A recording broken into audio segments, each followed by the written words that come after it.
오늘 이 주제를 함께 다룰 텐데요. 히브리 2장 14절과 18절의 본문을 가지고 이 목사님이 강의한 내용인데, 제가 그분의 주장과 제가 이해하는 말씀으로 함께 반론하면서 여러분 마음속에 오늘 주제처럼 이 중요한 주제가 성령을 통하여 마음이 확연하게 깨달아지는 시간 되기를 바랍니다. 핵심을 간추려서 말씀을 드리겠습니다. 자녀들은 혈육에 함께 속하였음에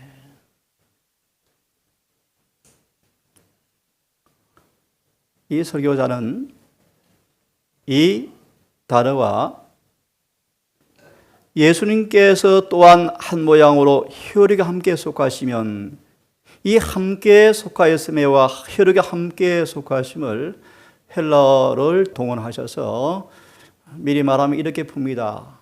예수 우리와 다르다. 좀 이따 분석해 드리겠습니다. 자녀들은 혈육에 함께 속하였음에 그도 또한 한 모양으로 혈육에 함께 속하심은, 또 다른 번역은 참여하심은, 왜 혈육으로 오셨는가? 사막으로 말미암아 사막이 세력을 잡은 자 마귀를 곧 없이 하시며. 이 시간 다 설명하기가 좀 벅찹니다. 시간상. 십자가의 효능, 마귀를 영원히 없이 하신다.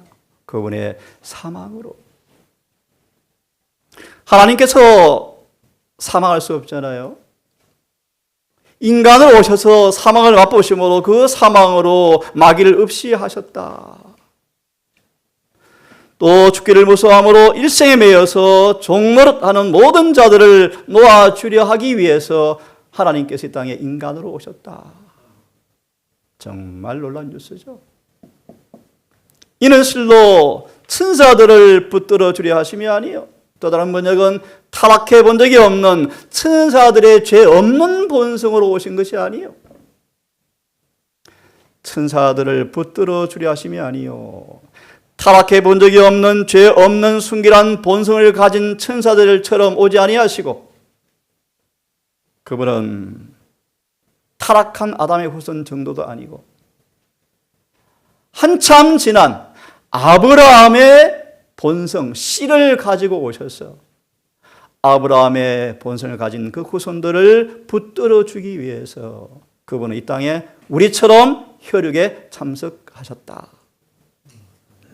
그러므로 그분은 모든 일의 범사에 형제들과 예수를 영접하여 그분의 자녀가 된 그 사람들과 똑같이 되심이 마땅하도다.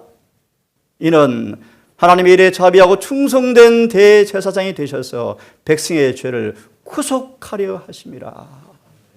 정말 중요한 단어죠.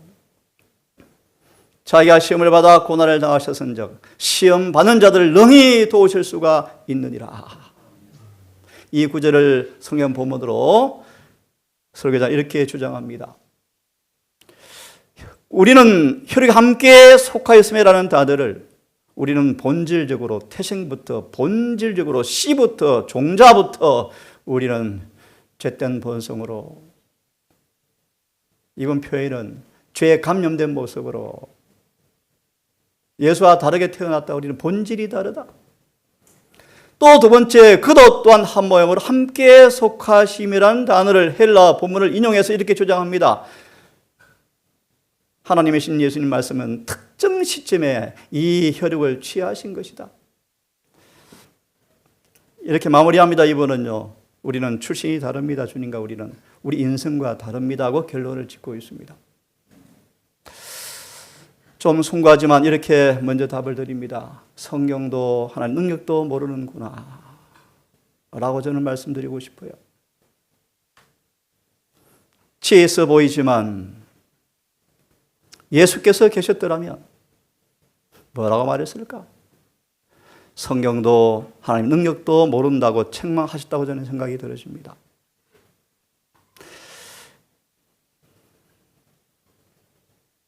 이렇게 수많은 증거가 있습니다. 우리와 같은 인성을 입으시고 우리와 똑같은 모양으로 오셔서 비슷한 정도가 아니고 인성을 취하셨고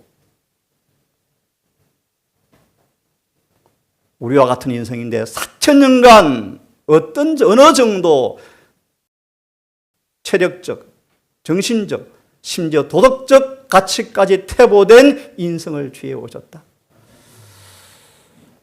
이분은 그렇습니다. 도덕적인 부분은, 영성 부분은 오염 안 된 것으로 오셨다. 천만의 말씀. 지적, 도덕적, 육체적으로 4,000년간 타락하여진 인생을 취하고 오셨다. 우리와 같은 인생인데 어느 정도요? 지적, 영적, 도덕적으로 4,000년간 타락해버린 인생으로 오셨다. 이렇게 분명한데요. 사단은 우리와 같은 인생을 입으신 그리스도의 연약하고 고통당하는 상태를 이용하였다. 이 말의 의미를 잘 이용하였다. 구속의 경륜이 처음 선포되었을 때 사단은 너무너무 호언장담했다. 하나님의 아들 예수님께서 이 땅에 어떤 인간의 모양으로 온다는 선포를 들었을 때 마귀는 기뻐 날뛰어 호언장담했다. 내 밥이다, 어서 와라. 하지만 그는 30년간을 줄기차게 끊임없이 예수의 생애를 발을 걸어 넘어뜨렸지만, 수없이 상처를 주었지만 그분의 품생에 하나의 오점도 남기지 않고 죄 없는 생애를 사셨다.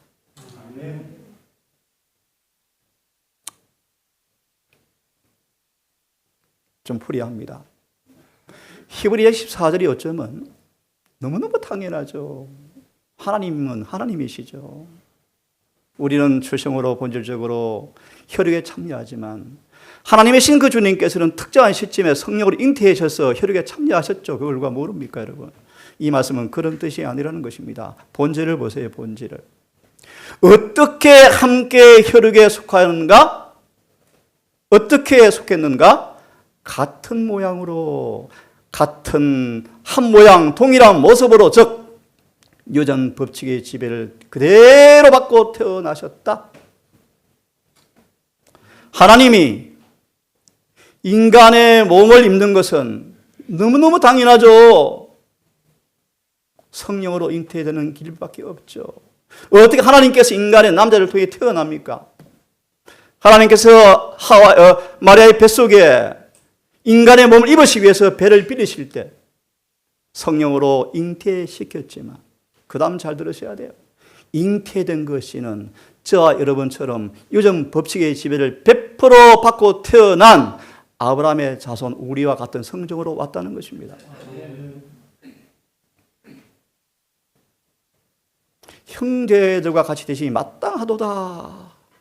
거룩하게 하는 자와 거룩하게 하심을 입은 사람들이 다 하나의 선한지라. 그러므로 우리를 형제라 부르시기를 부끄러워하지 아니하시더라. 우리의 맏아들, 우리의 장자 축약합니다. 어떤 말씀인가? 유전 법칙의 지배를 받은 똑같은 인성으로 왔다는 사실이다. 인류가 4,000년간 저로 말미암아 약하여진 때 인성을 취하셨다. 심지어 빼도 박지 못하게 아무도 이론, 이구, 엉뚱한 말 하지 못하게 유전 법칙의 지배를 받았는데 이것은 받고 이것은 안 받고, 무지한 것은 받았고 무지하지 않은 것은 안 받았고, 이런 이상 회개망측한 인간의 교리가 아니고요. 보십시오. 어느 만큼 유전 법칙의 지배를 받았는가? 아담의 모든 자녀들과 꼭 같이 유전 법칙에 끼쳐온 결과를 다 받으셨다. 또 더 나아가서, 그럼 족보가 좋았겠죠, 뭐. 순결한 집안이었겠죠, 뭐. 그것도 아니다. 족보를 봐라. 그는 철저하게 다윗의 혈통으로 오셨다. 왜요? 우리에게 죄 없는 생의 모범을 주시기 위하여 그렇게 오셨다. 이 설교자는 그렇게 말합니다. 예수님은 우리의 모범이 아니다. 예수님은 무죄한 자의 모범이시다. 저는 절대 동의할 수 없어요. 우리를 주님께서는 우리처럼 타락한 본성을 가졌다 할지라도 희망이 있네. 그 예수님을 믿으면, 영접하면 우리의 본성이 아무리 타락했다 할지라도 죄 없는 생애를 살 수 있음을 모범으로 보여주셨네. 너무나 분명한 진리인데요. 왜 이런 진리를 사단이 공격할까요? 설교 시간 말씀을 드리겠습니다. 경건의 비밀로 말씀을 드리겠습니다. 히브리 2장 17절 18절 말씀처럼 모든 면에 꼭 같이 시험을 당했단 말이 의미는 무엇입니까? 이분은 그렇습니다. 예수님은 우리와 같은 성정이 아니라고 주장합니다. 이 설교자는. 그런데 예수께서 인간과 똑같은 성정을 가지지 않았다면 어떻게 한결같이 시험이 가능합니까? 성정이 같아야 범사에 우리처럼 시험을 받을 수가 있죠. 보십시오. 마태복음 4장 1절 11절의 말씀. 사람들은 그렇습니다. 수많은 신학자들은 그렇게 말합니다. 예수님은 우리와 꼭 같은 성정, 본성, 타락해버린 본성, 네이처를 가지지 않았다고 말한다. 왜냐하면 우리가 태어날 때 가지고 유전 법칙의 지배를 받고 태어나는 그런 성정을 가지고 있다면 예수님 100% 타락했다. 그러므로 그분은 우리와 같은 성정이 없는 분이라고 주장한다. 누가 신학자들이. 그런데 좀 잘 귀를 기르고 들어봐라. 잘 들어봐라. 예수께서 만약 우리처럼 성정을 갖지 않았더라면 우리의 모본이 될 수가 없다. 이분은요, 무지한 자의 모본이라고요. 만약 그분이 우리와 성정에 참여한 분이 아니라면 우리처럼 유혹받는 것은 불가능했죠. 예수님은 텔레비전 시험이 없었다. 참 유치합니다. 유치해요. 어떻게 그렇게 쓸까요? 성경은 말합니다. 예수님은 모든 일에 범사에 한결같이 시험을 당하셨지만 죄는 없으셨다. 어쨌든가 진리를 왜곡시키려고 뒤에 이 뱀이 사주하죠. 사주. 예주야 사주, 뱀이 사주. 사탄이 자신 영감을 주었다. 누가? 제사장들에게.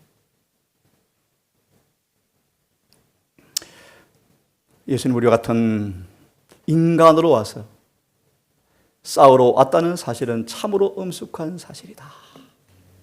갑자기 뛰어오릅니다. 에스겔 37장의 주석의 말씀이요. 예수님 이 땅에 반란 진압군 장군으로 이 땅에 오셨다. 참 놀라운 표현이에요. 반란 진압군.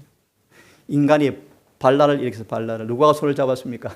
사탄과 손을 잡아서 세상에 선택된 백성이 주님께서 오실 때 반란 진압 반란군이 다 가담해서 메시아 싸우려고 달라드는 거 보십시오. 남은 교회가 그런 길을 안 걸어가기를 정말 간절히 바랄 뿐인데 슬픕니다. 눈이 보여요. 예수님은 우리가 당한 유혹과 승리는 우리가 반드시 그대로 본받아야 한다는 것이다. 다시 말하면 인간은 반드시 신의 성품에 참여한 자가 되어야 한다. 어떻게 해요? 타락한 본성 가운데서라도. 로마서 5장 12, 19절의 말씀처럼 주님과 연결되어지면 우리 예주 공부했죠.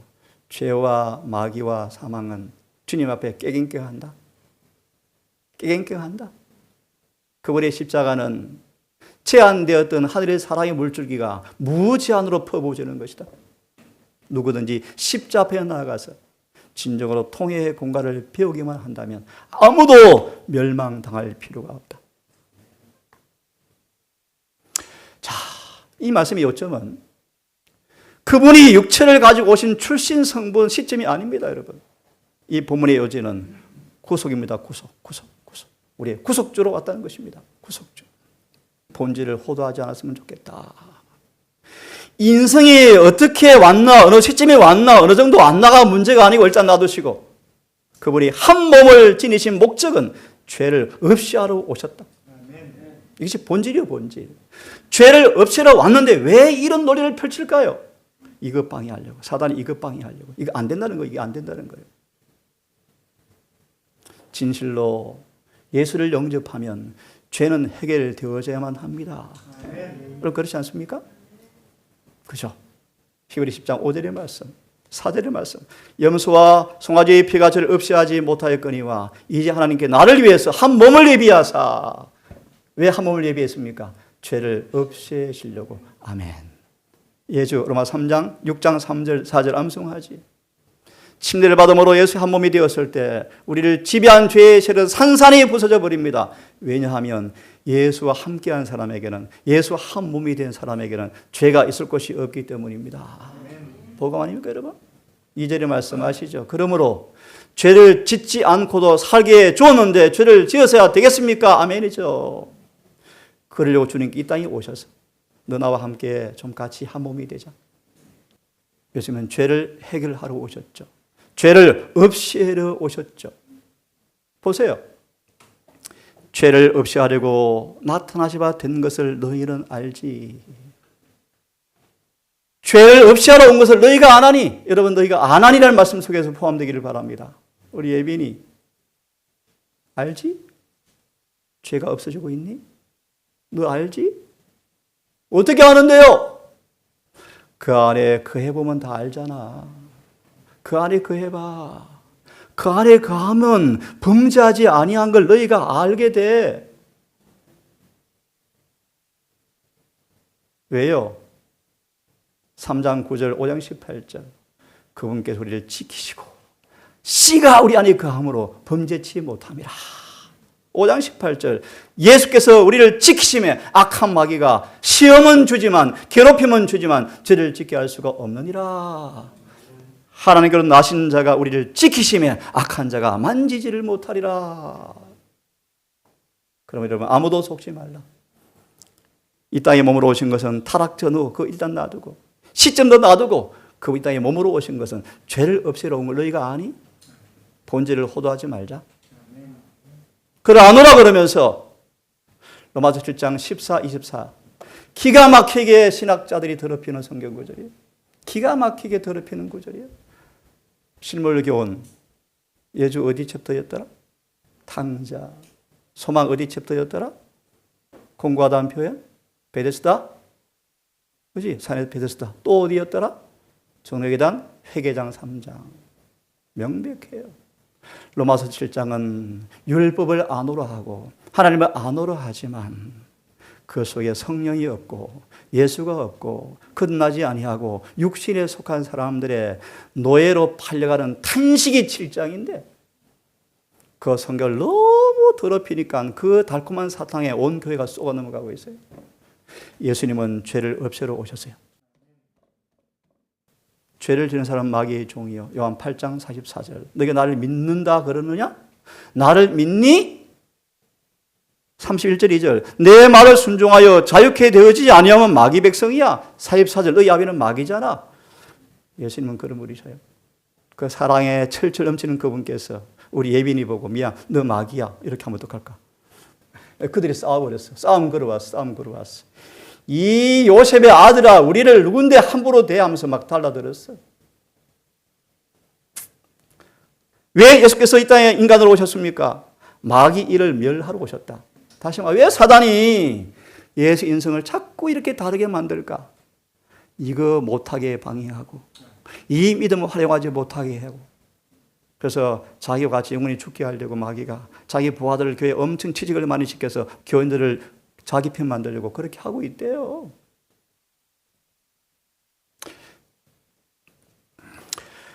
여러분 9절 함께 읽겠습니까? 시작.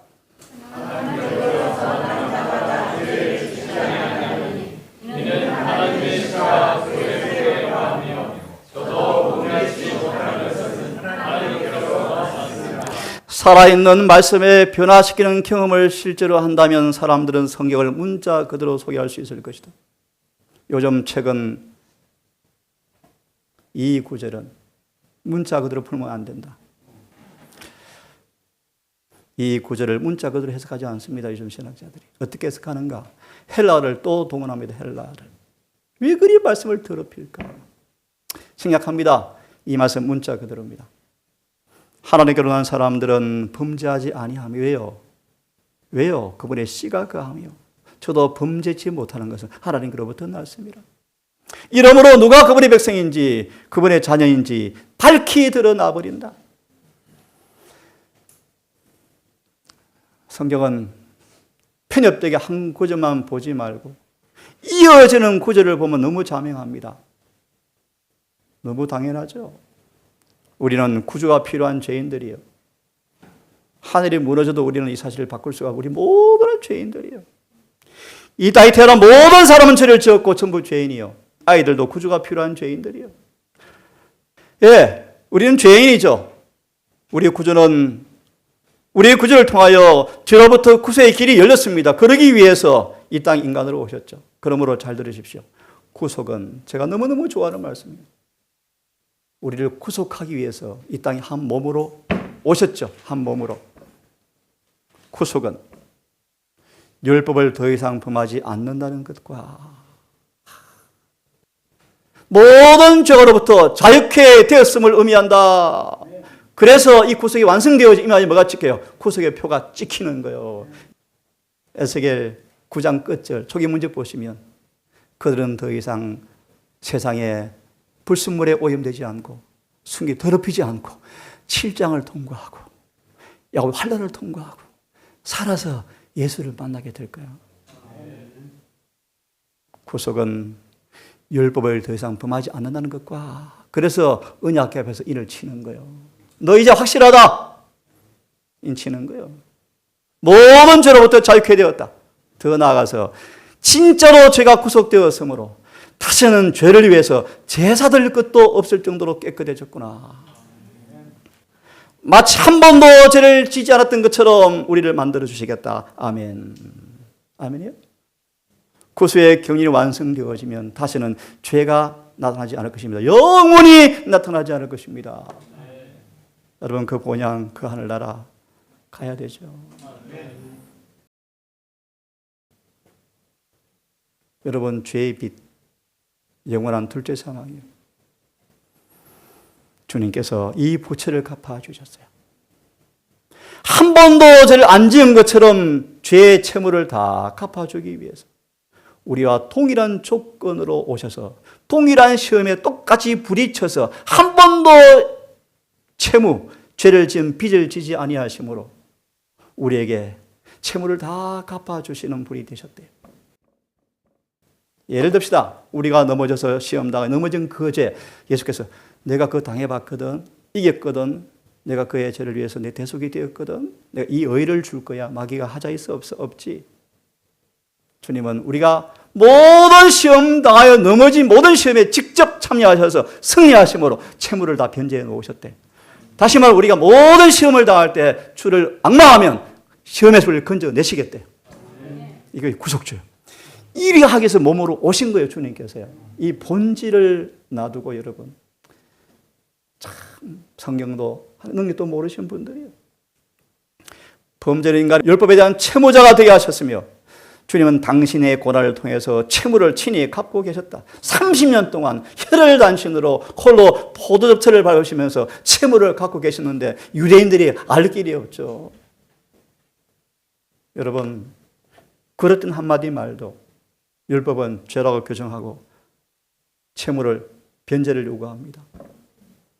우리는 죽음밖에 없어요. 주님께서 이 채무를 갚아주시려고 이 땅에 말구에 태어나셔서 요한복음 1장 1절 14절의 주석의 말씀 이 땅에 안전한 곳이 한 군데도 없었고 그는 살기 위해서 매일 도망 다니셨고 누가 8장입니까? 몇 사람의 여인들의 공개를 제외하고는 인정받고 그를 도와준 사람이 아무도 없었다.